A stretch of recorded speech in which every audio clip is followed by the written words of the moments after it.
ধনিয়া পাতার আচার খুব সহজেই বানিয়ে নিন সারা বছরের জন্য। ধনিয়া পাতার আচার সাদা ভাত খিচুড়ির সাথে এই আচার খেতে ভীষণ মজার। চলুন আজকে তবে রেসিপিটি দেখে নেওয়া যাক। এখানে আমি 2 আঁটি ধনিয়া পাতা নিয়েছি। এরপর ধনিয়া পাতাগুলো খুব ভালোভাবে কেটে নেব। এরপর কাটা হয়ে গেলে খুব ভালোভাবে ধুয়ে নিতে হবে। আমি এই ধনিয়া পাতাগুলো 5-6 বারের মতো জল দিয়ে ধুয়ে নিয়েছি। ধনিয়া পাতাগুলো ধোয়া হয়ে গেলে একটা শুকনা কাপড় নিয়ে কাপড়ের উপর খুব ভালোভাবে মেলে দেব। ধনিয়া পাতার গায়ে যে জলগুলো একদম শুকিয়ে নিতে হবে। এভাবে আমি ফ্যানের বাতাসে রেখে দিয়েছি। এরপর এখানে চুলায় একটা কড়াই বসিয়ে দিয়েছি। এখানে নিয়েছি মেথি, পাঁচফোড়ন এবং মৌরি। এই সবগুলো উপকরণ খুব ভালোভাবে ভেজে নেব। ভাজা হয়ে গেলে পাটায় বেটে নেব। এরপর এখানে নিয়েছি তেঁতুলের কাত। এই তেঁতুলের কাতের মধ্যে দিয়ে দিচ্ছি হলুদ গুঁড়ো, পরিমাণ মতো লবণ এবং মরিচের গুঁড়ো।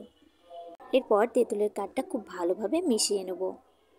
ফ্যানের বাতাসে ধনিয়া পাতার গায়ে যে জলগুলো ছিল এগুলো একদম শুকিয়ে গেছে। এরপরও যদি জল থাকে এই জন্য আমি চুলায় কড়াই বসিয়ে দিয়ে এটা একটু কিছু সময়ের জন্য এভাবে একটু নেড়ে চেড়ে নেব, যেন জলটা থাকলেও শুকিয়ে যায়।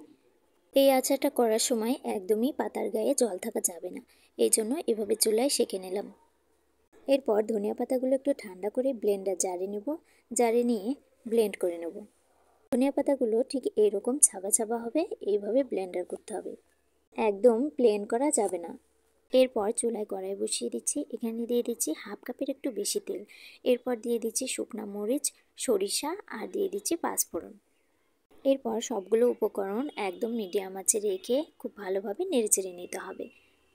এরপর যখন একটু গন্ধ বেরিয়ে আসবে তখন এখানে দিয়ে দেব তেঁতুলের কাত। এরপর খুব ভালোভাবে নেড়েচেড়ে নিতে হবে। এখানে কিন্তু অনবরত নাড়তে হবে, নয়তো কিন্তু নিচে লেগে যাবে। আর চুলার জালটা অবশ্যই মিডিয়াম আঁচে একদম রাখতে হবে। যখন তেলটা একদম ওপরের দিকে উঠে আসবে তখন এখানে দিয়ে দেব পরিমাণ মতো কিছুটা চিনি। এখানে আমি 1 চামচ চিনি দিয়েছি। এরপর আবারও কিছু সময় খুব ভালোভাবে নেড়েচেড়ে নিতে হবে। এরপর চুলাটা একবারে বন্ধ করে দেব। চুলাটা বন্ধ করে এখানে দিয়ে দেব ব্লেন্ডার করা ধনিয়া পাতাগুলো। আর অবশ্যই চুলাটা বন্ধ করে কিন্তু দিতে হবে, নয়তো কিন্তু ধনিয়া পাতা কালো হয়ে যাবে। আর ধনিয়া পাতার যে ফ্লেভারটা ওই ফ্লেভারটাও থাকবে না, এই জন্য চুলাটা একদম অফ করে তারপরে দিতে হবে। এরপর খুব ভালোভাবে মিশিয়ে নিতে হবে। এই আচারটা কিন্তু সারা বছরের জন্য সংরক্ষণ করে রাখা যাবে। আর এখানে দিয়ে দিচ্ছি আগে থেকে গুঁড়ো করে রাখা মেথি, পাঁচফোড়ন এবং মৌরি। এই আচারটা 7 দিন খুব ভালোভাবে রোদ্রে শুকিয়ে নিতে হবে। এরপর কাচের বয়ামে রেখে দিলেই ভালো থাকবে আচারটা। তৈরি হয়ে গেল মজাদার ধনিয়া পাতার আচার। এই আচারটা খিচুড়ি, ভাত এবং গরম ভাতের সাথে দারুণ লাগে খেতে। তাই আর দেরি কেন বন্ধুরা, আপনারাও বানিয়ে ফেলুন।